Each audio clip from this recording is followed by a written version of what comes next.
Hello, Georgi Romanic here. Maxwell-Boltzman distribution of speeds is the topic of today's video. It's one of the greatest theories in physics. This video follows directly from our discussion of Boltzmann distribution of energies in a gas. So from energies we go into velocity space. This theory is amazing. It's amazing because it helps us to visualize something that our eyes will never be able to see.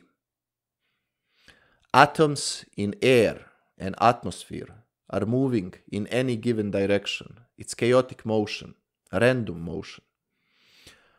The question is there any law that governs their speeds? Answer is yes, Maxwell-Boltzman distribution.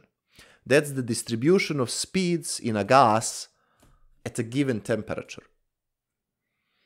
You will see in this series of videos that oxygen, nitrogen, that are 99% of air that we breathe, are zipping through space at enormously high speed, over 600, 700 meters per second. Yet we do not feel it. We do not feel it because our bodies are so enormous compared to these tiny atoms, and then approximately same number of atoms is hitting our forward side as well as our backward side as well as our lateral sides. And we don't feel it. Statistically, those impacts average out. And we evolved in the atmosphere at these levels of pressure and temperature. However, if there is slightly more atoms coming with higher speeds from this direction than other direction, we feel it. And we call it wind. We call it wind. All these distributions of speeds in an ideal gas, such as air in the atmosphere, are described by Maxwell-Boltzman distribution. And you will see how that distribution depends on temperature. In other words, how distribution of speeds in a gas changes when we heat up or cool down air or any other ideal gas. Let's start.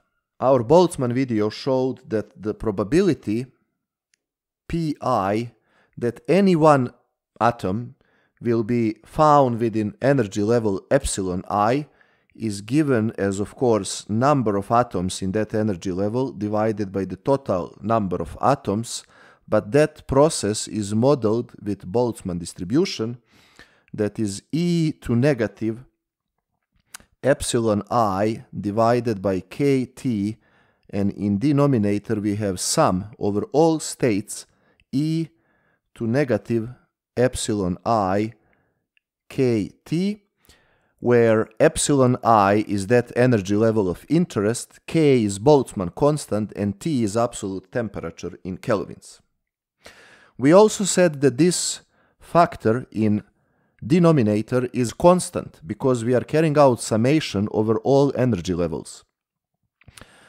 Which means I can write this equation in terms of probability density function of energies, epsilon, and that would be some constant A, which is 1 divided by this number, times e to negative epsilon kt.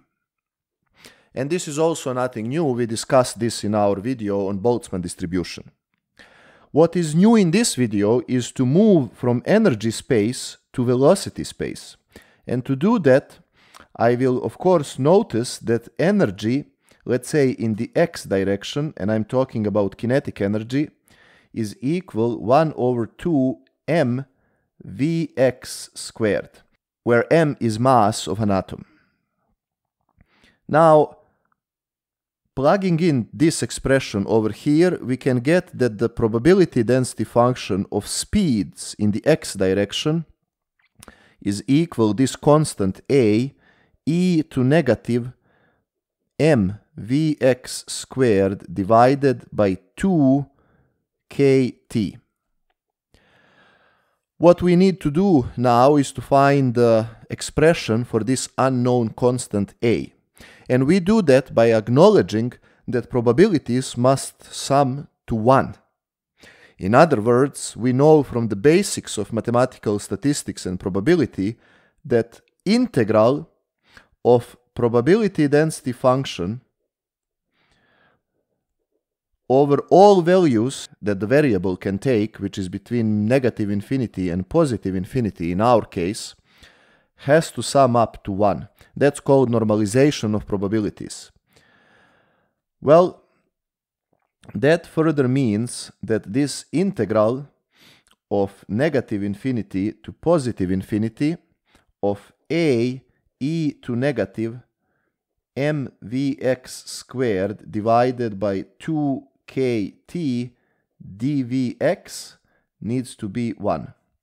And this integral is very well known integral. That's Gaussian integral, and I have entire video describing how to solve it. Here I will just give you solution, and in that video you can see how we get that solution. If we have integral with the limits between negative infinity and infinity, e to negative x squared dx, then the solution is square root of pi.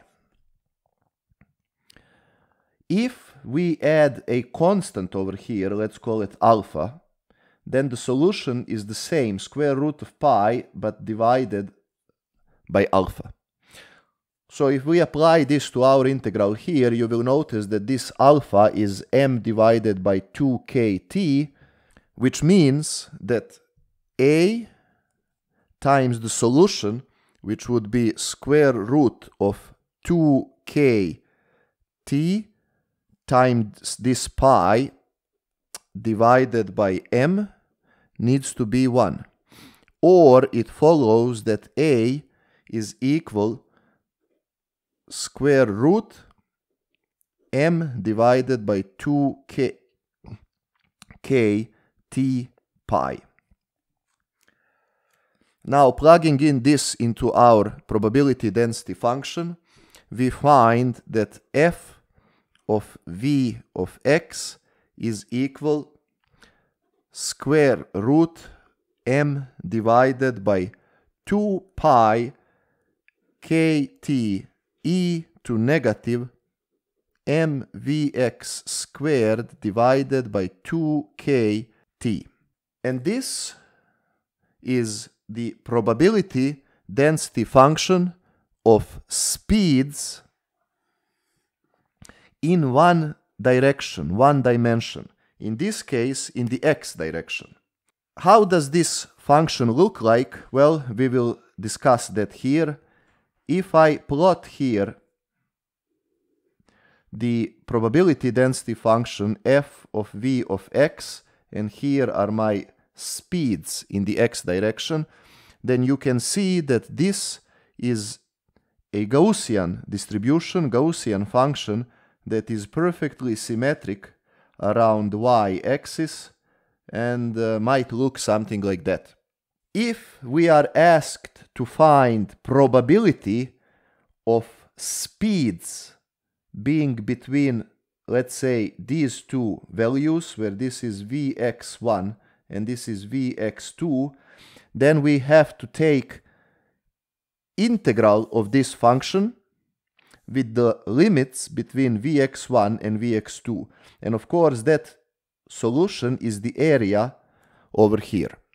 We can also see that this function depends on temperature. So if we have the same gas, namely the mass of atoms is the same, but we heat up this gas, how is this distribution going to change? Well, for hotter gas, it might look something like this.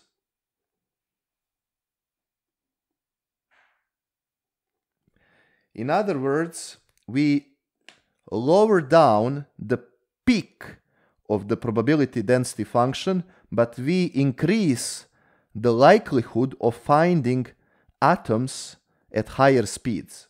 And here, this, just so you know, this temperature T2 is larger than this temperature T1, where this is T1.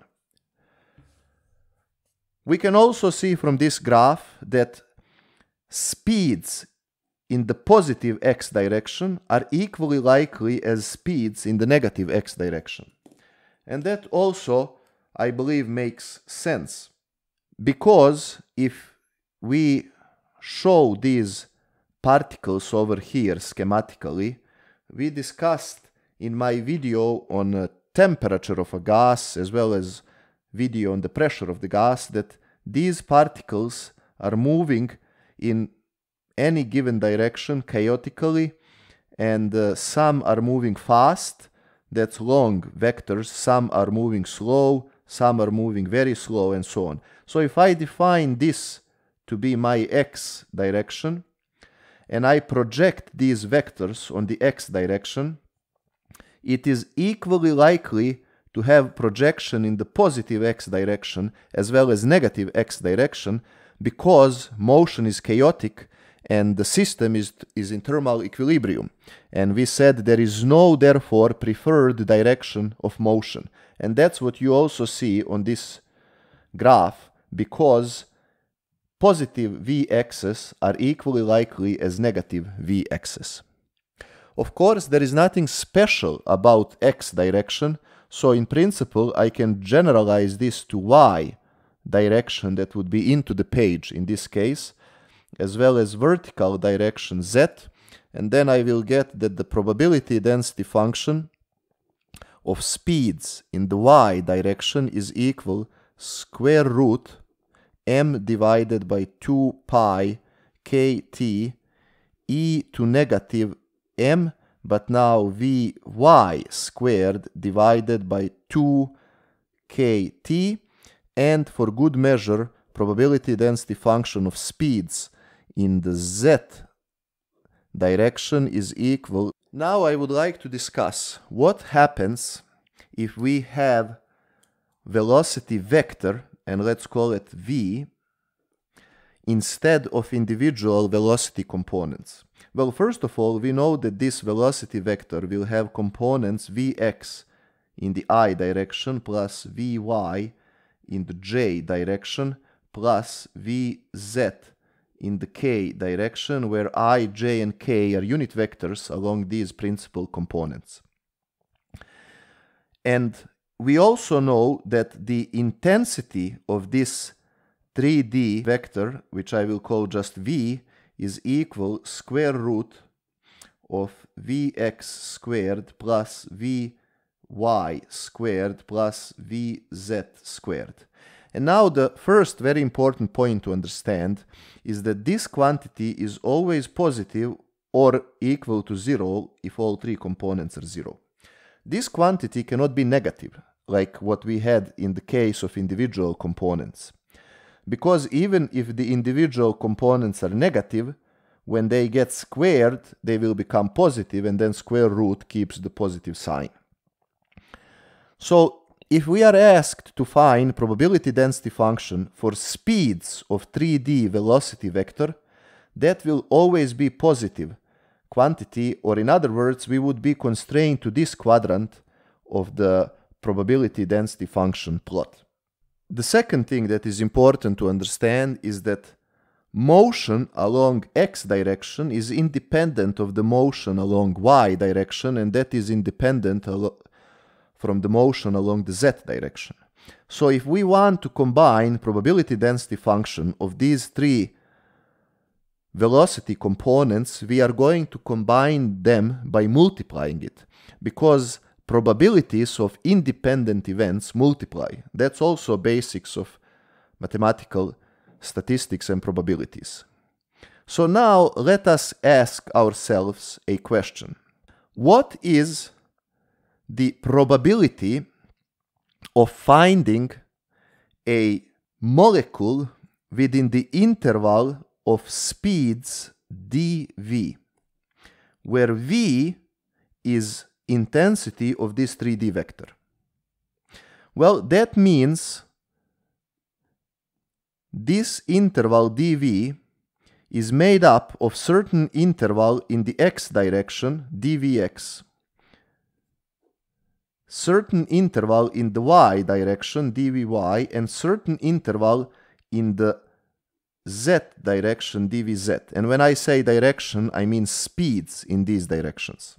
So knowing that probabilities of independent events combine by multiplying, I can write here that the probability density function of speeds in this interval dv is equal multiplying these three, so that will be square root of m divided by 2 pi kt to power 3 and times e. When I multiply these exponential functions, then the exponents will sum up. So I will get negative m v squared, where v is this three-dimensional speed, divided by 2 kt, and then this interval dvx, dvy, dvz. In principle, one could leave this as it is, but we need to find relationship between dv and this combination dvx, dvy, dvz. Now, why is that the case? This is a very subtle part of the video, and we need to understand one thing, and that is that different combinations of these three infinitesimal increments of speeds can give us the same increment of 3D speed. What do I mean by that? That's what we are going to discuss here. This is a very important part of the video. Let's say instead of 3 dimension, I first look into 2 dimension because that's easier to plot. Here is speed Vy. And let's say here I have speeds Vx. This is called velocity space diagram. And let us assume that I have these different velocities that are combination of components Vx and Vy. If I pick a random velocity in this two-dimensional velocity space, and let's say I pick this one, then you can see this is the vector of this 2D velocity. And if I would be asked to find intensity, then that would be, of course, square root Vx squared plus Vy squared. Just as we had here, but this is just two-dimensional case. But now, look at this beauty. This is very important. You can see that perhaps some point over here, despite having different direction, has the same speed as this point. So that answers our question, what is the number of ways we can achieve the same two-dimensional speed? Well, the number of ways is this circle that has radius of our desired speed. But we are not interested in speed here. We are interested in increment of velocity vector. So if we are interested in the increment, what do we mean by that? We mean increment of velocity is increment in direction, because that's vector. So I take some increment in terms of direction, and then I extend that because I have to account for increment in speed. And you can see I get this region over here of certain area. This region over here has width dv. I hope these things are clear when I'm plotting them here. This is dv in two-dimensional case, and how many ways do we have to achieve the same increment in speed using these components dvx, dvy? Well, the answer is it's this spherical shell that goes around the center of this velocity space diagram. So all points in this spherical shell will result in the same increment dv. Of course, you have to understand that we need to generalize this to 3 dimensions, and then you don't get area of this shell, you would get volume of 3-dimensional shell. So the question is, what is the volume of 3-dimensional shell that will combine increments in x, y, and z directions, and these increments will give same dv? Well, I can use this analogy here and just project it to, so to speak, 3-dimensional space. You will see if these are spheres, I can find volume of this shell in the following way. Volume of the shell is equal volume of the bigger sphere, and that would be v plus dv minus volume of the smaller sphere associated with speed v. And that would be, the first one is 4/3 times pi times v plus dv cubed, and minus volume of this sphere is 4/3 pi v cubed. Or this is further equal 4/3 pi v cubed plus 3 times v squared dv plus 3 times v dv squared plus dv cubed, and minus this term over here, 4/3 pi v cubed.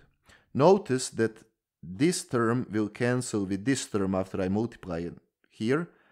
These are higher order terms and they will go to 0. And notice that this 3 will cancel with this 3, so I will get that the volume of this spherical shell is simply equal 4 pi times v squared dv. And this is very important result, because, just to say one more time, it tells us that the same increment dv can be achieved in many different ways by combining increments in x direction, y direction, and z direction of motion. This result also has another profound meaning that I would like to demonstrate here. Let us now take the same increment dv, but associated with higher speeds. So I will have this spherical shell over here associated with higher speeds, and notice for the same increment dv, namely, let me just write it here, the same width of the shell, notice that this area is larger than that area. That is clear. What does that mean? Very important. That means there are more ways to achieve the same increment dv at higher speeds than at lower speeds. And that does make sense if you think about it. If you have, let's say, wind speed increment from 7 to 8 meters per second, there is a certain number of velocity components in x and y direction that can achieve that increment. But if you have wind speed increment between, I don't know, 33 and 34 meters per second, it's the same 1 meter per second increment, but there are more ways to achieve that increment because, so to speak, there are more numbers before 33 and 34 than there are before the lower wind speed increment. And that's what we are actually giving here schematically. Which means we can finalize our derivation and write that the probability density function f of v is equal square root m divided by 2 pi kt to power 3, and then this term over here, 4 pi v squared, and then exponential function e to negative m v squared divided by 2kt. And this is great and powerful Maxwell-Boltzmann distribution of speeds. And by speeds we mean intensity of 3D velocity vectors. You can see the distribution is not for direction, but for speed. Now let's examine how this distribution looks like graphically. If I plot here on the y-axis probability density function f of v, and on the x-axis we have speeds v, the probability density function might look something like this.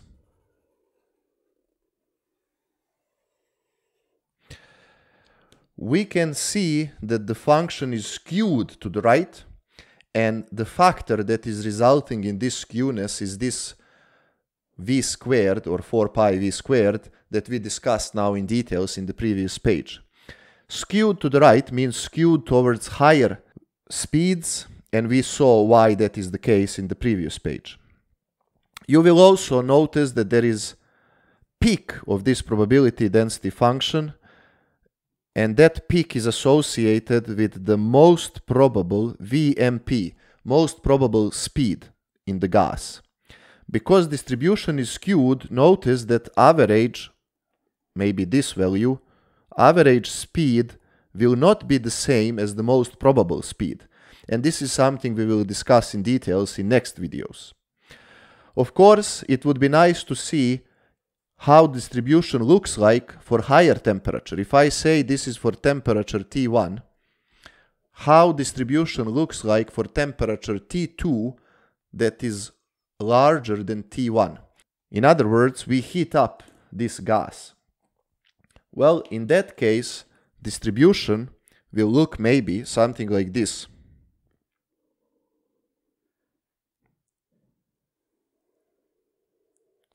We can see that it is still positively skewed.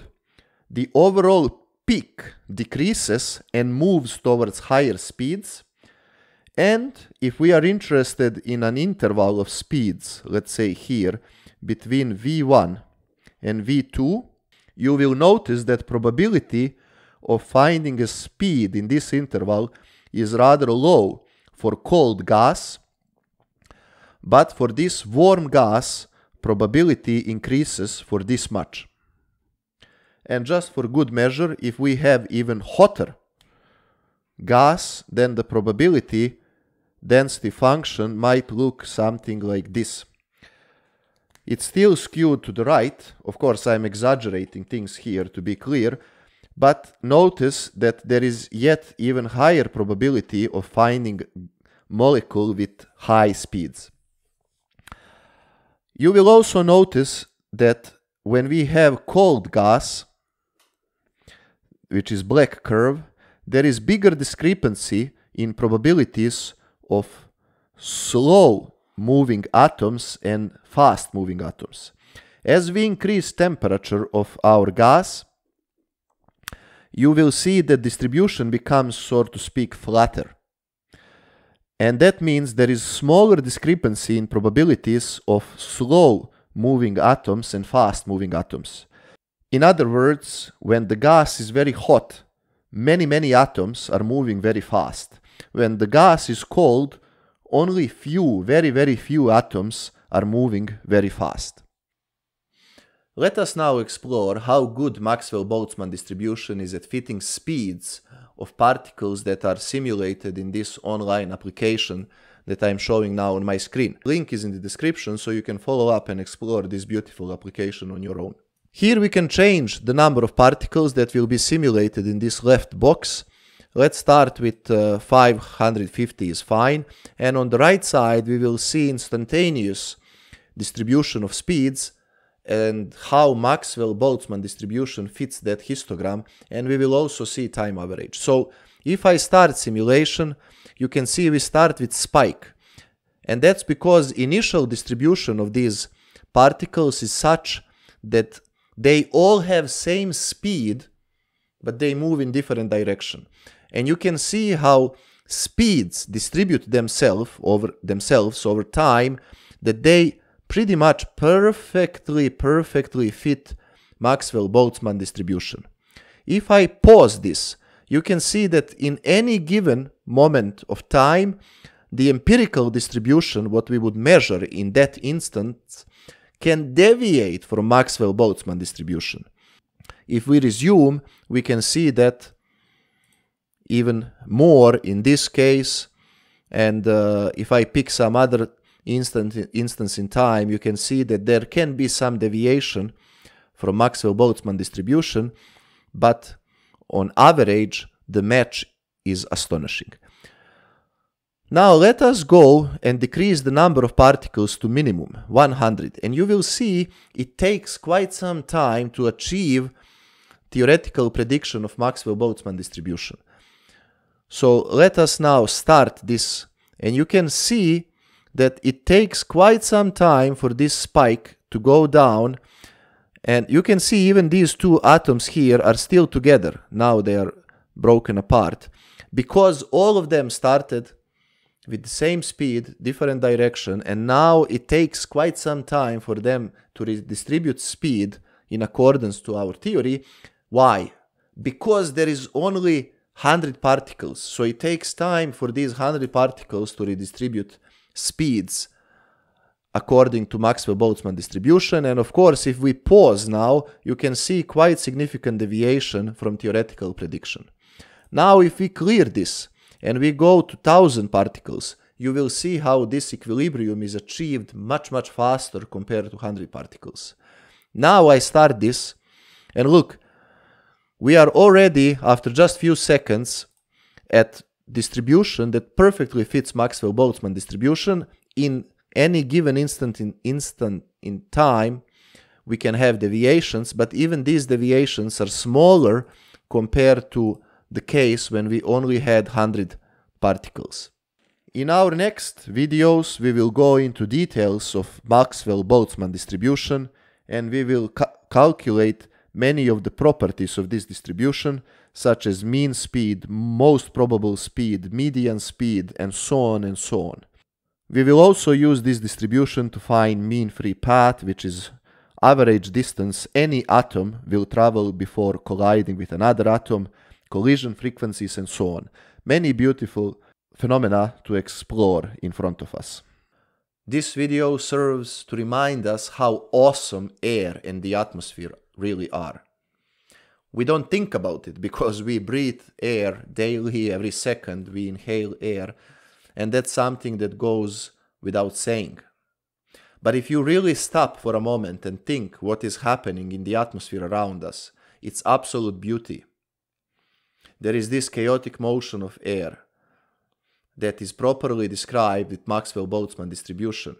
So now you can go and walk down the park and imagine that chaotic motion of atoms in the air, but yet not completely chaotic, because there is a law that governs distribution of their speeds.